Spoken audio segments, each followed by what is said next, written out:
Hey, how's everybody doing? Welcome back to Ass Hat Podcast here on YouTube. I'm your host, Newt. What we got here is this is from Warren Magazines. This is 1994, issue 16, December something. I'll find out when I open up. Look at that great cover. Now, what this was is Warren had saw how great heavy metal was doing for, I don't know, who published heavy metal back in the day? I have no clue on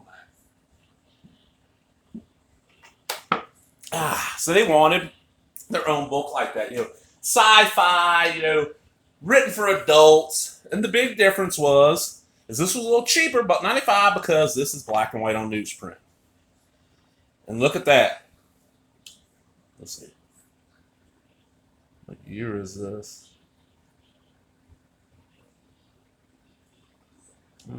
80. Like they're selling Battlestar Galactica jackets, but never actually say Battlestar Galactica New Warriors Battle Jacket for exciting adventures from the disco to the outer limits of space. And honestly, if I had one of these in my size, I'd wear that so much. I love Battlestar Galactica. Look, I like the staples are there. And this we get 1, 2, 3, 4, 5, 6, 7, 8 stories. The sci-fi writer is probably my favorite in here. And these, I never even heard of this series. Once I discovered, I went and ordered a few issues because it started off, the original title of the series was 1984. And when it started getting close to that, he switched to 1994. So here we go. We got that was just a letters page.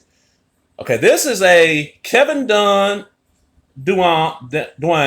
written, Alex Nino drawn, about an asshole sci-fi writer at a convention just being a douchebag. I love this. Yeah, rim job, And it's basically Harlan Ellison. It's Harlan Ellison doing what he kind of was known for doing, just being a douchebag and amazingly talented writer, but yeah, kind of douchey. And he goes to jail. Dog Star. This is by Deslando Nino, written by Will Richardson. Look at this. Great art on this. This all looks painted. That does not look painted.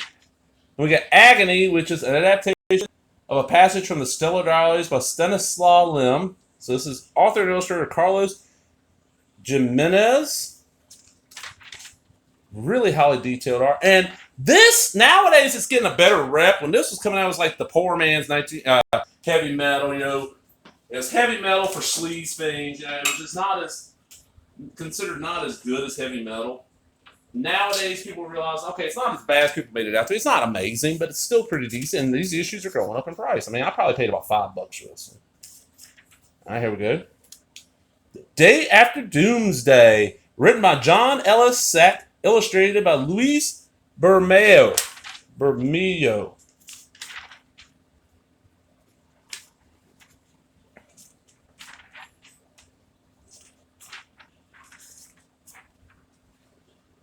The Starfire Saga, and this is okay. I don't see any credits on that page. Okay, Will Richardson and Rudy Nebres.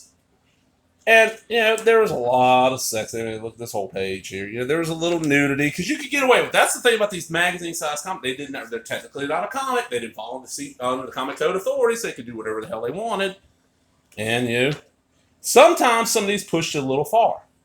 And, of course, you always got the captain's mail order page. And that's what Warren made their money off of. Their magazines made their money, but these mail orders where they made their money. All right, so we got Baby Makes Two. This is by Kevin Duane. Illustrator Abel Laxamana. Another one with just really cool art. There's just a lot of space stories in this one.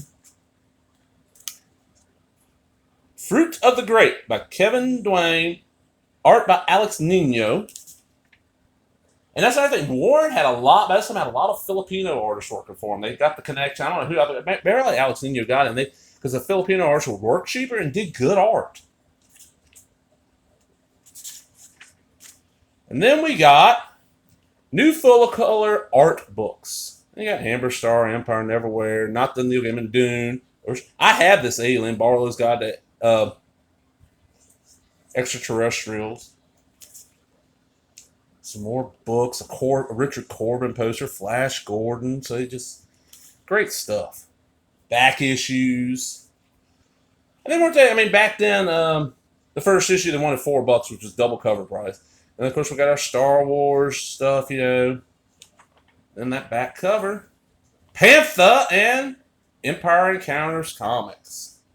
So I'm just curious, anybody else out there remember 1984, 1994 about War?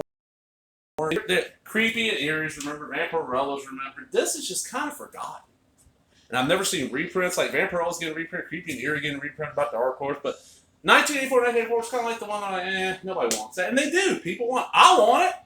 I would love to have a nice, because this didn't go super, super long. I'd love to have a big, thick trade, and you can do it in black and white on newsprint of this whole run. But I'm out, everybody. Hope you enjoyed that. Man, if you did, give me that thumbs up, leave a comment, subscribe, all the other bullshit. Talk to everybody later. Bye-bye.